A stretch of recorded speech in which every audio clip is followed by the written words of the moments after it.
Captain Marcus Thornfield stood at attention in the grand hall of Avaloria Palace, his polished armor reflecting the morning sunlight that streamed through the towering stained glass windows. For 15 years, he had served the crown with unwavering loyalty, protecting the royal family of Eldenmore with his life. His reputation was spotless, his dedication absolute. But on this particular autumn morning, everything he believed in would be tested in ways he never imagined. The kingdom of Eldenmore had been ruled by King Edmund and Queen Isidora for 2 decades. Their reign had brought prosperity and peace to the land, making them beloved by their subjects. The royal couple had 3 children, Princess Sophia, 17, and wise beyond her years, Prince Alexander, 14, and full of rebellious energy, and little Prince William, only 6 years old, with golden curls and bright blue eyes that sparkled with innocent mischief.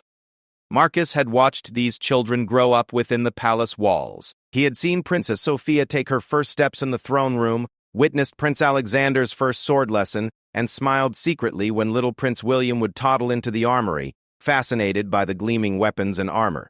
To Marcus, they were not just royal charges to protect, they had become like his own family. The morning started like any other. Marcus conducted his routine inspection of the guard posts, checked the security arrangements for the day's court proceedings, and briefed his men on their assignments. The palace buzzed with its usual activity. Servants hurrying through corridors with silver trays, courtiers gathering in small groups to discuss the latest political developments, and the gentle sound of Prince William's laughter echoing from the royal gardens where he played with his wooden toy soldiers. Queen Isidora had been acting strangely in recent weeks. The court whispered that the pressures of ruling, combined with ongoing tensions with neighboring kingdoms, had begun to take their toll on her mind. Marcus had noticed the change too. The queen's once warm smile had become cold and calculating, her gentle demeanor replaced by sharp words and impatient gestures. The king seemed oblivious to his wife's transformation, busy as he was with matters of state and diplomatic negotiations. The afternoon brought an unexpected commotion from the royal nursery. Marcus was reviewing patrol schedules in his office when the sound of raised voices and crying reached his ears. As head of the royal guard, it was his duty to investigate any disturbance within the palace walls. He made his way swiftly through the marble corridors, his heavy boots echoing against the polished floors. The scene that greeted him in the nursery would be forever burned into his memory. Little Prince William sat on the floor, his face red and streaked with tears, clutching his favorite toy horse, a gift from his grandmother on his 5th birthday. The wooden horse's head had been snapped clean off, lying several feet away on the ornate carpet. Queen Isidora stood over the child, her face twisted with an expression Marcus had never seen before. Cold rage mixed with something that looked almost like hatred. "Stop that infernal crying this instant!" the queen hissed, her voice sharp enough to cut glass. "You are a prince of Eldenmore. Princes do not cry like common peasant children." Prince William tried to stifle his sobs, but at 6 years old, the effort proved too much. His small shoulders shook as he attempted to gather the broken pieces of his beloved toy. The sight of the frightened child struggling to compose himself while his mother loomed over him with such fury made Marcus's blood run cold. "I said stop!" Queen Isidora's voice rose to a near shriek. Without warning, her hand flew through the air and struck the little prince across his face with such force that the sound echoed through the nursery like a thunderclap. The blow sent Prince William tumbling backward, his small body hitting the wall with a sickening thud. Fresh tears sprang to his eyes, not just from the physical pain but from the shock of his mother's violence. His hand went to his reddening cheek, and he looked up at the queen with an expression of pure confusion and hurt that would haunt Marcus's dreams for years to come.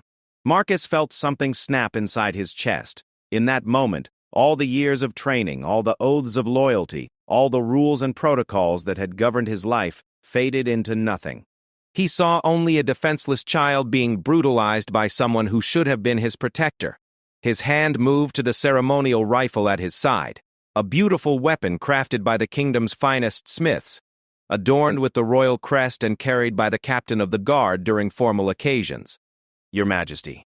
Marcus's voice was steady, but there was an edge to it that had never been there before. "Step away from the prince." Queen Isidora whirled around. her eyes blazing with fury at being interrupted. "How dare you give me orders, Captain? This is my son, and I will discipline him as I see fit." "Discipline?" Marcus took a step forward, his grip tightening on his rifle. "What I witnessed was not discipline, Your Majesty. It was cruelty." The Queen's face contorted with rage. "You forget yourself, Captain Thornfield. I am your Queen. You serve at my pleasure." Marcus looked down at Prince William, who was still cowering against the wall, his small body trembling. The child's eyes met his, and in them Marcus saw not just fear but a desperate plea for help. In that instant, 15 years of unwavering loyalty to the crown crumbled like ancient parchment. "I serve the kingdom of Eldenmore," Marcus said quietly, "and I serve to protect the innocent." What happened next would be talked about in the palace for generations. Captain Marcus Thornfield, the most decorated and respected member of the Royal Guard, raised his ceremonial rifle high above his head and brought it down with tremendous force against the marble floor. The beautiful weapon, a symbol of his rank and devotion, shattered into pieces. The sound was deafening in the quiet nursery, like thunder splitting the sky. The message was clear and unmistakable. Marcus Thornfield was no longer the Queen's loyal captain. He had chosen his side, and it was not with the woman who would strike a defenseless child. The broken rifle lay scattered across the floor, its pieces glinting in the afternoon sunlight that streamed through the nursery windows.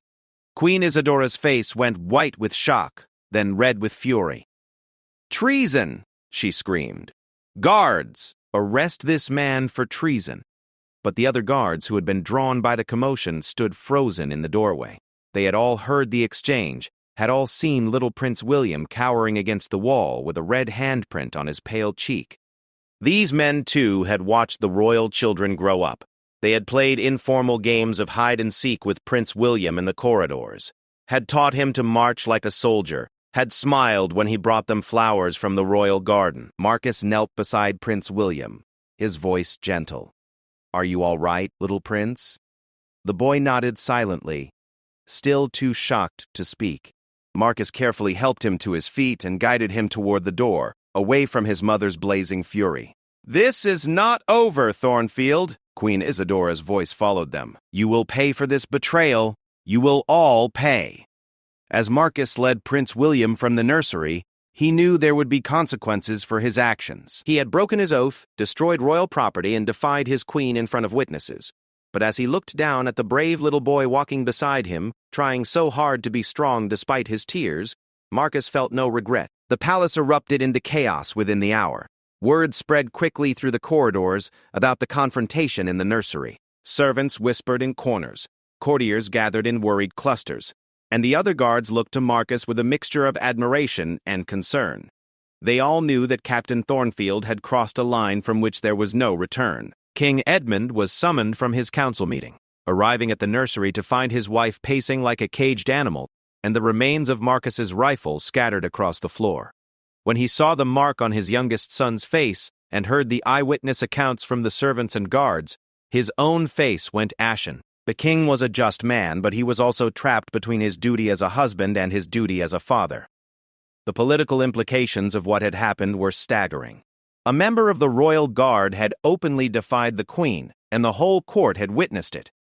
How could he punish Marcus without seeming to condone what Isadora had done?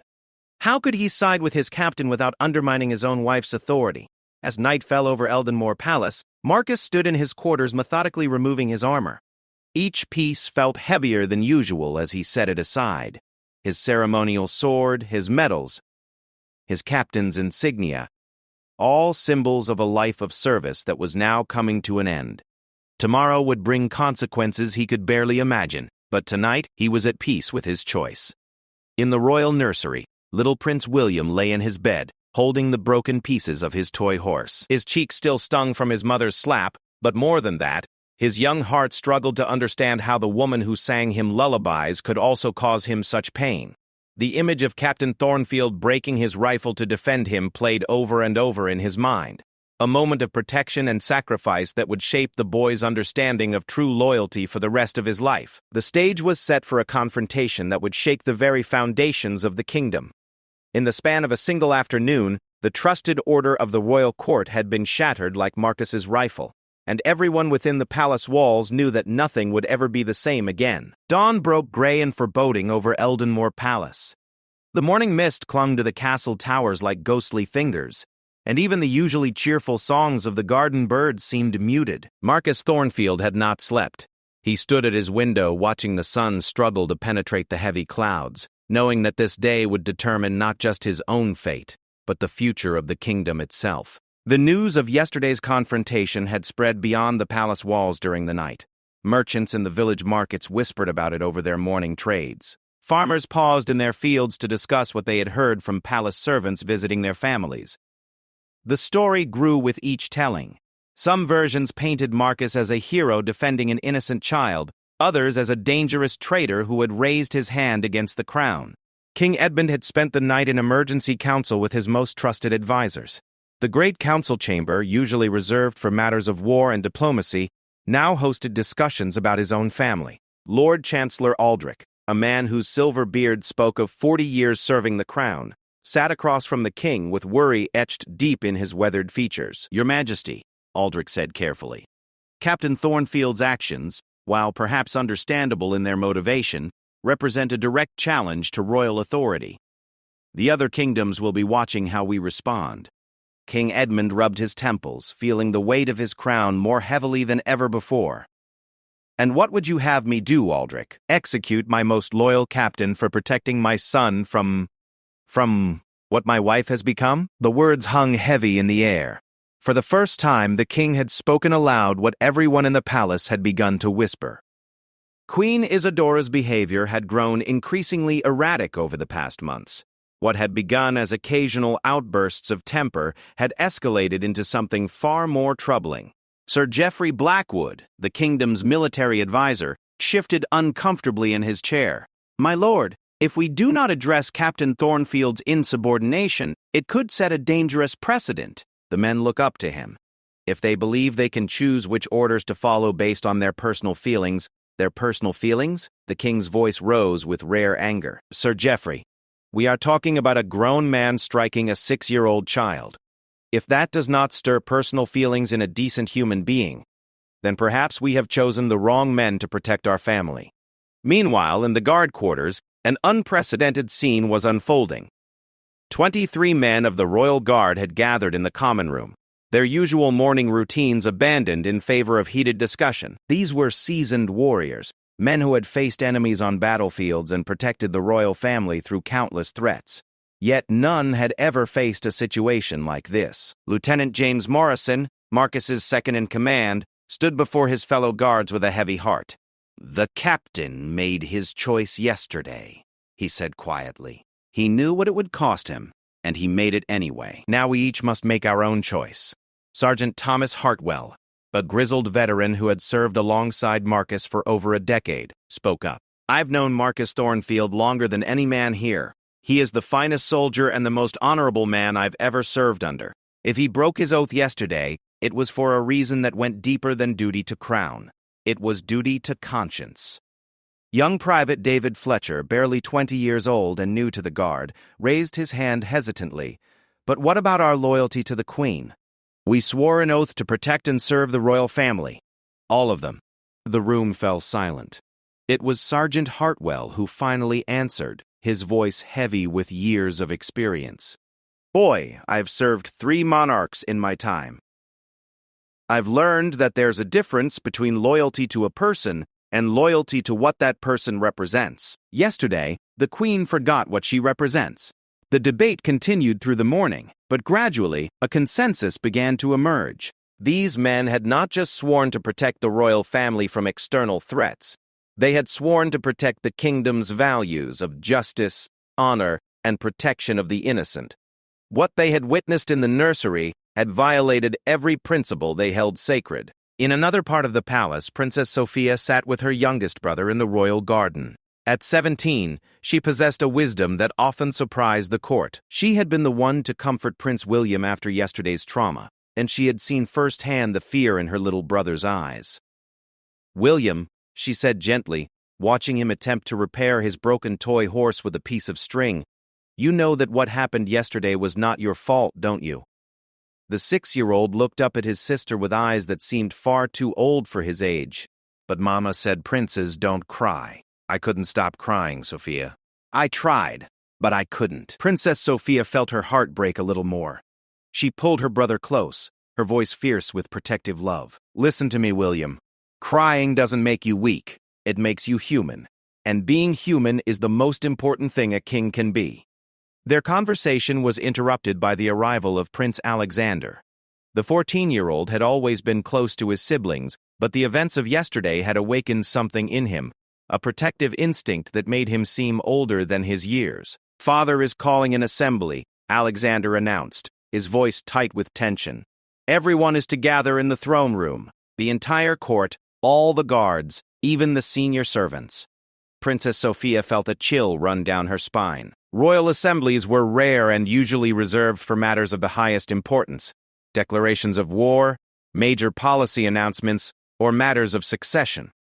What was about to unfold would determine the fate of everyone who called the palace home. The throne room of Eldenmore Palace was a magnificent sight under normal circumstances. Soaring columns of white marble supported a vaulted ceiling painted with scenes from the kingdom's glorious history. Tapestries depicting great battles and moments of triumph adorned the walls, and the afternoon sunlight streaming through the great windows usually gave the space an almost divine quality. But today, the throne room felt more like a courtroom. The usual arrangement had been changed. Instead of the casual groupings typical of court gatherings, everyone was arranged in formal lines. The royal guard stood at attention along the walls, their faces stoic but their eyes alert. Courtiers and nobles filled the center of the room, their whispered conversations creating a low hum of nervous energy. King Edmund entered with deliberate ceremony, wearing his full royal regalia. The golden crown of Eldenmore caught the light as he walked, and his purple robe of state swept behind him like liquid velvet. But those who knew him well could see the strain in his face, the weight of the decision he was about to make. Queen Isadora followed, her own appearance immaculate, but her eyes blazing with barely contained fury. She took her place on the smaller throne beside her husband's, her posture rigid with indignation. The children entered last, Princess Sophia walking with quiet dignity, Prince Alexander, with the serious bearing of a young man trying to act older than his years, and little Prince William clinging to his sister's hand, still bearing the faint mark of yesterday's violence on his pale cheek. Marcus Thornfield was escorted in by 2 guards, though they walked beside him rather than restraining him, a small gesture of respect that did not go unnoticed by the assembled crowd. He had chosen to wear his dress uniform one final time, every medal and decoration polished to perfection. His head was high, his bearing proud, but there was a sadness in his eyes that spoke of a man who had sacrificed everything for his principles. The king rose from his throne, and the entire room fell silent. When he spoke, his voice carried to every corner of the great hall. "We are assembled today to address a matter of grave importance to our kingdom," King Edmund began. "Yesterday an incident occurred within these walls that has shaken the very foundation of our royal court. Captain Marcus Thornfield, for 15 years our most trusted protector, committed an act of insubordination that cannot be ignored." Marcus stood straighter, prepared to hear his sentence. "However," the king continued, and the word echoed like thunder in the silent room, "before we address Captain Thornfield's actions, we must first address the circumstances that led to them." Queen Isadora's face went white. She had expected her husband to simply punish Marcus and move on. She had not expected to become part of the proceedings. King Edmund's voice grew heavy with sorrow and regret. "It is with great pain that I must acknowledge before this court that Her Majesty the Queen has lost sight of the principles that guide our rule. The protection of the innocent, the nurturing of our children, the embodiment of mercy and justice. These are not merely duties of the crown, they are its very essence." The court erupted in shocked whispers. Never in the history of Eldenmore had a reigning monarch publicly criticized his spouse before the assembled nobility. "Yesterday," the king continued, his voice growing stronger, "my youngest son was struck by his own mother for the crime of being a child. Captain Thornfield witnessed this act and chose to break his weapon rather than remain silent. In doing so, he reminded us all that there are principles higher than blind obedience." Queen Isadora rose from her throne, her face a mask of rage and humiliation. "How dare you!" she screamed, all pretense of royal dignity abandoned. "How dare you humiliate me before these peasants?" "I am your queen." The king's response was quiet but firm. "You are my wife, Isadora, but a queen protects her people, especially the most vulnerable among them. A queen does not raise her hand in anger against a child, any child, let alone her own." The confrontation that followed would be remembered as one of the most dramatic moments in Eldenmore's history. Queen Isadora, realizing that her husband was not going to support her, turned her fury on the entire assembly. She ranted about betrayal and conspiracy, about servants and guards who had forgotten their place, about a kingdom that had grown soft and weak. But her words fell on deaf ears. The court had seen little Prince William's bruised face, had heard the testimony of the servants who witnessed the attack. More importantly, they had seen Marcus Thornfield's sacrifice, a man who had given up everything he held dear to protect an innocent child. As the Queen's tirade continued, something extraordinary began to happen. One by one, the members of the Royal Guard began to remove their helmets in a gesture of respect, not to the Queen, but to their former captain. Lieutenant Morrison was the first, followed by Sergeant Hartwell, then young Private Fletcher. Soon, every guard in the room stood bareheaded, their eyes fixed not on the throne, but on Marcus Thornfield. The gesture spread beyond the guards. Court officials began to bow their heads. Servants in the back of the room quietly removed their caps. Even some of the nobles, moved by what they had witnessed, showed their solidarity with the man who had chosen conscience over convenience. King Edmund watched this unprecedented display with a mixture of pride and heartbreak. He had built his reign on the principle that true power came not from fear, but from the willing loyalty of good people. Seeing that loyalty transferred from the crown to a single man who had embodied their highest ideals was both magnificent and terrible. The Queen's voice faltered as she realized that her words were having no effect. The court was not with her. Her own children were not with her. Even her husband, though he had not spoken against her directly, was clearly not supporting her position. In that moment of silence, Marcus Thornfield spoke for the first time since entering the throne room. "Your Majesty," he said, addressing the king with the same respect he had always shown, "I do not ask for forgiveness for my actions yesterday. I would make the same choice again, knowing the consequences. I ask only that you remember that the strength of a kingdom lies not in the fear of its subjects, but in their trust that their rulers will protect those who cannot protect themselves." The king nodded slowly, and when he spoke again, his voice was thick with emotion. "Captain Thornfield, you have served this kingdom with honor for 15 years. Yesterday, you served it with something even greater than honor. You served it with love." What followed was a sentence that satisfied no one completely but honored everyone partially. Marcus would be stripped of his rank and exiled from the kingdom, a punishment that satisfied the technical requirements of law and protocol. But he would also be granted lands on the border, where he could serve as a Lord Protector, defending Eldenmore from external threats while remaining removed from court politics. Queen Isadora would retain her title but would be confined to the royal apartments under medical care, officially suffering from an illness that explained her recent behavior. It was a face-saving measure that protected the dignity of the crown while removing her from any position where she could harm others. As the assembly dispersed, the kingdom found itself changed forever. The old certainties were gone, replaced by something more complex but perhaps more honest. The people had seen their king choose justice over convenience, their guards choose conscience over blind obedience, and their former captain choose sacrifice over self-preservation. But the most profound change was in little Prince William. As he walked out of the throne room, still holding his sister's hand, he carried with him the memory of a man who had been willing to lose everything to protect him.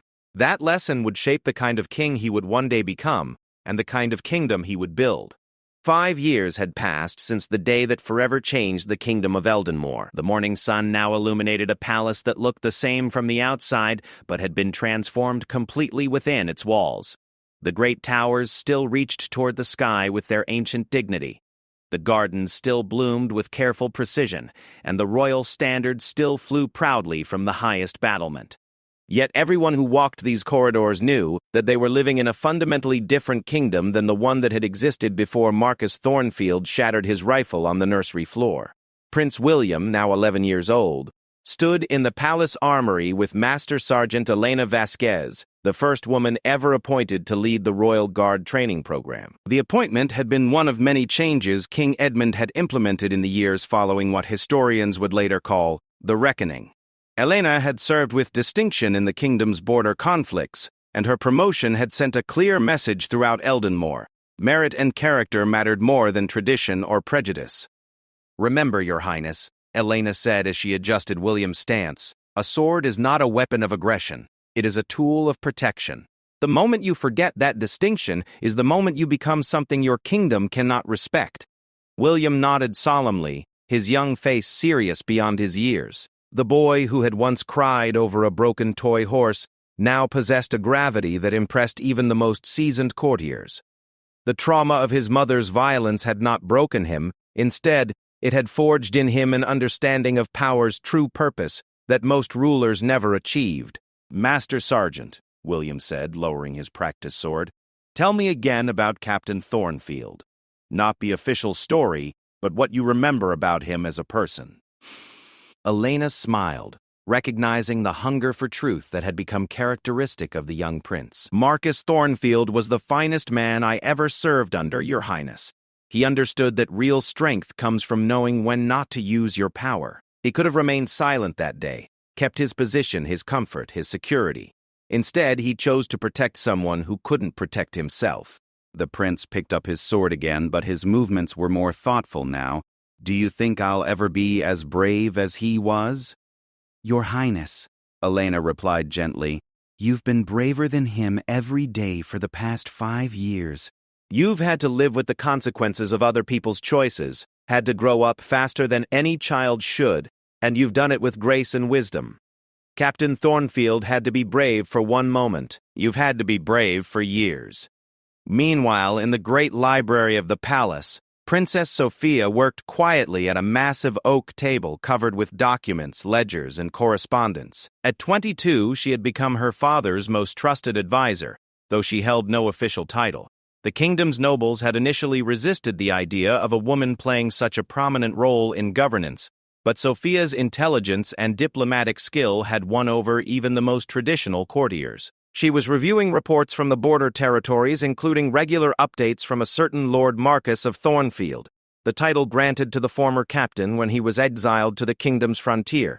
His letters never mentioned the events that led to his banishment, focusing instead on practical matters of defense, trade, and the welfare of the people under his protection. But between the lines, Sophia could read the contentment of a man who had found his proper place in the world.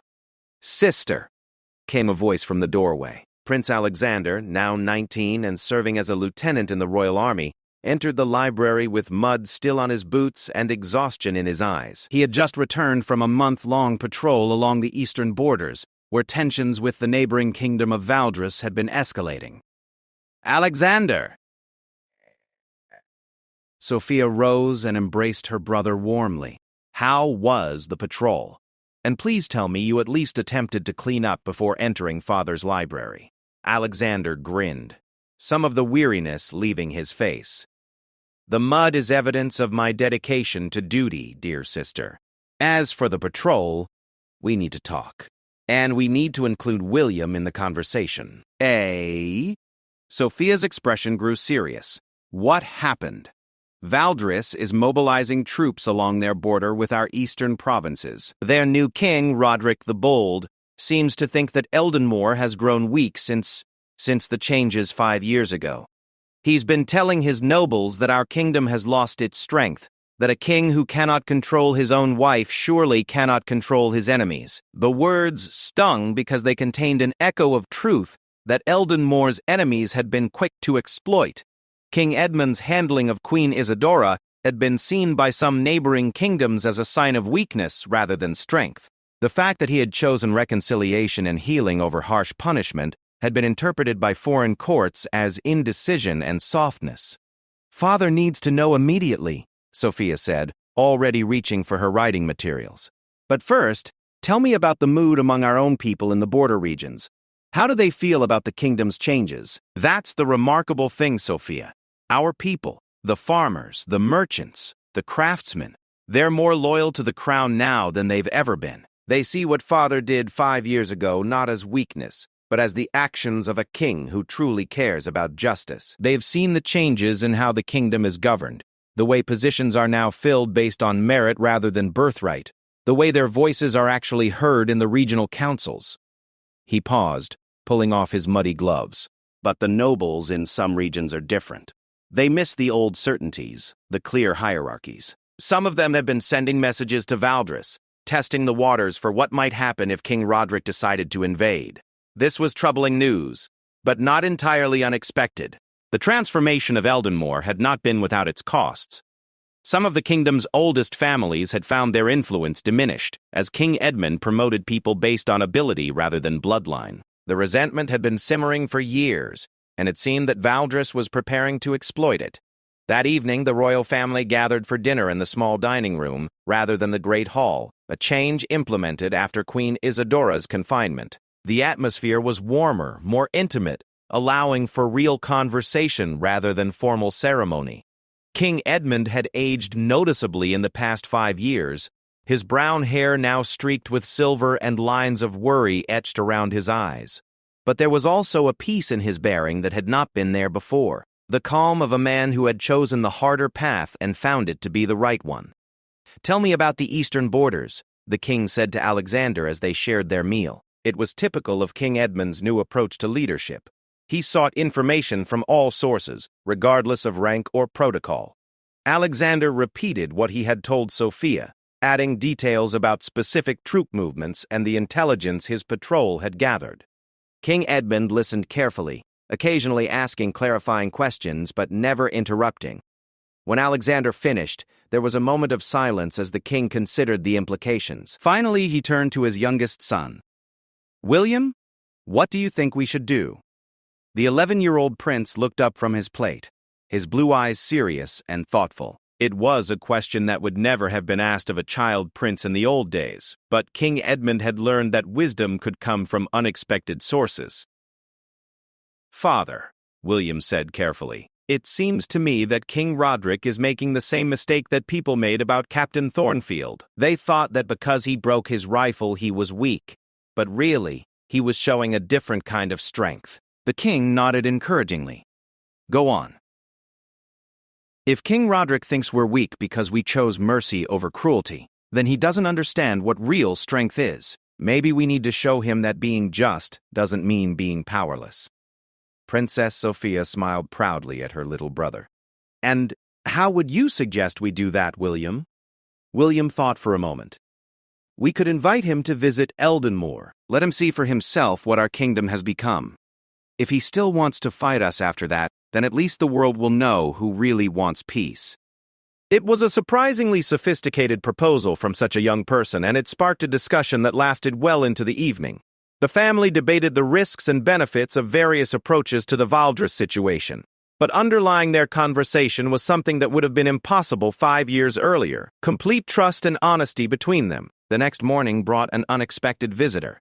A messenger arrived at dawn with news that Lord Marquis of Thornfield was approaching the palace, requesting an audience with the king on urgent matters concerning the kingdom's defense. He had ridden hard for 3 days, bringing with him intelligence about Valdres that could not be trusted to written correspondence. When Marquis Thornfield walked into the throne room for the first time in 5 years, many of those present barely recognized him. The soft life of a court captain had been replaced by the weathered appearance of a frontier lord. His hair was longer and shot through with gray, his face tanned and lined by wind and sun. But his bearing remained proud and dignified, and his eyes still held the same steady integrity that had made him the most respected man in the kingdom. King Edmund rose from his throne, an unprecedented gesture of respect that sent whispers through the assembled court. "Lord Marquis," he said formally, but with genuine warmth, "you honor us with your presence." Marquis bowed precisely as protocol demanded, but when he straightened, his eyes went immediately to Prince William, who stood beside his father's throne.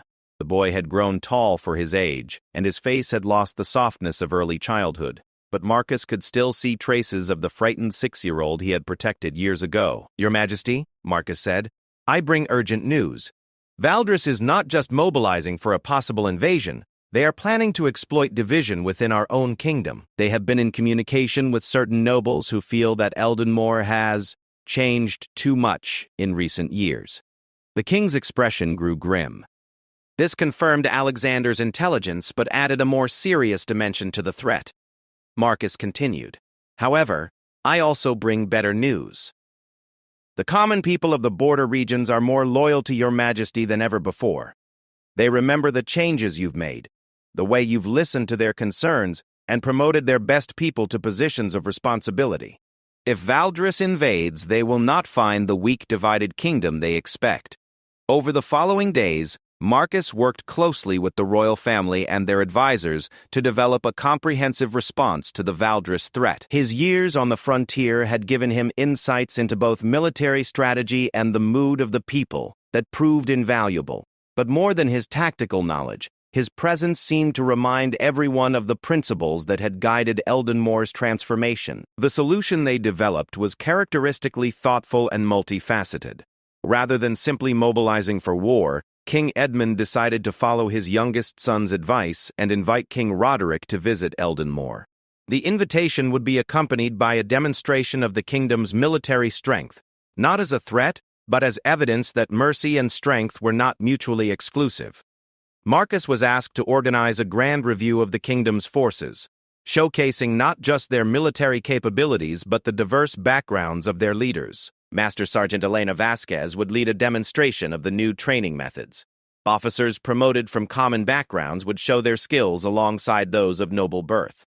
The message would be clear. Eldenmore had not grown weak, it had grown stronger by embracing the talents of all its people. The day of King Roderick's arrival was crisp and clear, with autumn colors painting the countryside in brilliant reds and golds. The visiting king came with a modest entourage, clearly expecting to find a kingdom in decline. Instead, he found a realm that seemed to pulse with quiet confidence and unity. The military review was spectacular. Thousands of soldiers moved with precision across the parade grounds, their equipment gleaming and their formations flawless. But what impressed the visiting dignitaries most was not the display of force, but the evident pride and loyalty of the troops. These were not men compelled to serve by fear, but citizens who had chosen to defend something they believed in. King Roderick watched from the royal viewing stand, his expression unreadable. Beside him, King Edmund provided quiet commentary on the changes Eldenmore had undergone. He spoke of the promotion system based on merit, the inclusion of women in the military hierarchy, the way regional governors were now chosen for their competence rather than their bloodlines. "You've taken great risks with these changes," King Roderick observed. "Many would say that abandoning tradition is dangerous for a kingdom." King Edmund smiled. "Many said the same thing 5 years ago when I had to choose between protecting tradition and protecting truth. I chose truth, and Eldenmore is stronger for it."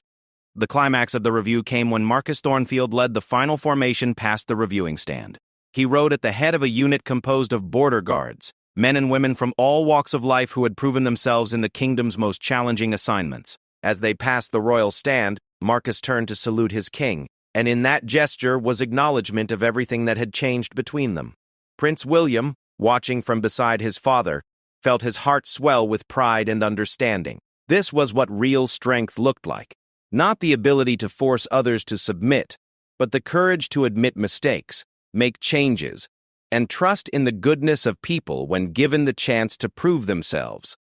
That evening's feast was a revelation to the Valdris delegation. Instead of the rigid protocols they expected, they found a court where conversation flowed freely between nobles and commoners, where women held positions of real authority, and where even the youngest prince was treated as someone whose opinions mattered. King Roderick found himself in deep conversation with Master Sergeant Vasquez about military tactics, impressed despite himself by her knowledge and experience. He spoke with merchants and craftsmen who served on the regional councils, discovering a level of civic engagement that his own kingdom lacked. But perhaps the most significant moment came when he was introduced to Prince William. The 11-year-old prince spoke with a maturity and wisdom that caught the visiting king off guard. "Your Highness," King Roderick said, "your father tells me you've been studying statecraft. What do you think makes a kingdom truly strong?" William considered the question carefully before answering. "I think a kingdom is only as strong as the trust between its rulers and its people, Your Majesty. When people know that their leaders will protect them and listen to them, they'll do anything to protect their kingdom in return." The simple wisdom of the answer, coming from such a young person, seemed to affect King Roderick profoundly. Here was a prince who had experienced both the abuse of power and its proper use, and had learned lessons that many rulers never grasped. As the evening progressed, King Roderick began to understand what he was really seeing. Eldon Moor had not grown weak. It had evolved. The kingdom had faced a crisis that could have destroyed it, but instead of breaking apart, it had rebuilt itself on stronger foundations. The visit concluded with King Roderick formally abandoning any aggressive intentions toward Eldon Moor. More than that, he requested permission to send observers to study the kingdom's innovations in governance and military organization. The threat of war was replaced by the possibility of peaceful collaboration. As the Valdres delegation prepared to depart, King Roderick requested a private audience with King Edmund. In the quiet of the royal study, the two monarchs spoke frankly about the challenges of leadership. "I came here expecting to find weakness," King Roderick admitted. "Instead, I found something I didn't know was possible, a kingdom that has grown stronger through admitting its mistakes."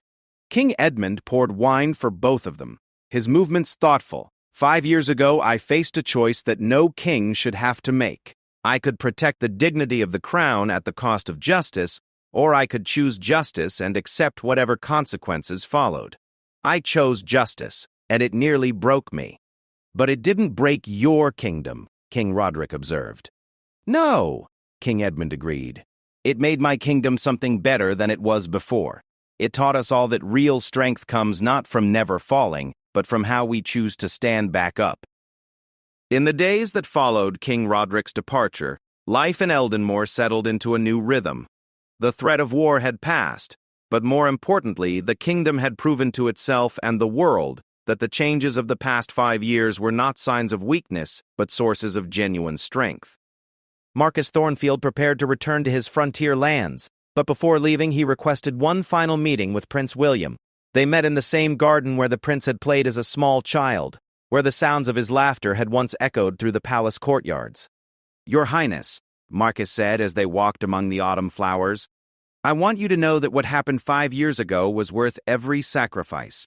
You've grown into exactly the kind of person this kingdom needs." William looked up at the man who had shaped his understanding of courage and integrity. "Lord Marcus, do you ever regret what you did? Do you miss your old life?" Marcus smiled, his weathered face warm with genuine contentment. "Your Highness, I gave up a position to find a purpose. I lost a title but gained something far more valuable, the knowledge that I stood for something when it mattered. No, I have no regrets." As Marcus rode away from the palace for what might be the last time, Prince William stood watching from the tower window. The boy who had once needed protection had grown into a young man who understood both the weight and the proper use of power. In a few more years, he would be ready to take his place as heir to the throne, bringing with him the lessons learned from one man's moment of moral courage. The kingdom of Eldon Moor had faced its greatest crisis and emerged transformed. The broken rifle in the royal nursery had become a symbol not of destruction, but of the breaking away of old limitations to make room for something better. And in the years to come, when Prince William ruled as king, he would remember always that the strongest weapon a ruler could possess was not fear or force, but the trust and love of people who knew their leader would protect them when they needed protection most. The seeds of change, planted in a moment of crisis, had grown into a kingdom stronger and more just than anyone had dared to imagine, and the story would be told for generations to come, how one man's broken rifle had rebuilt a realm.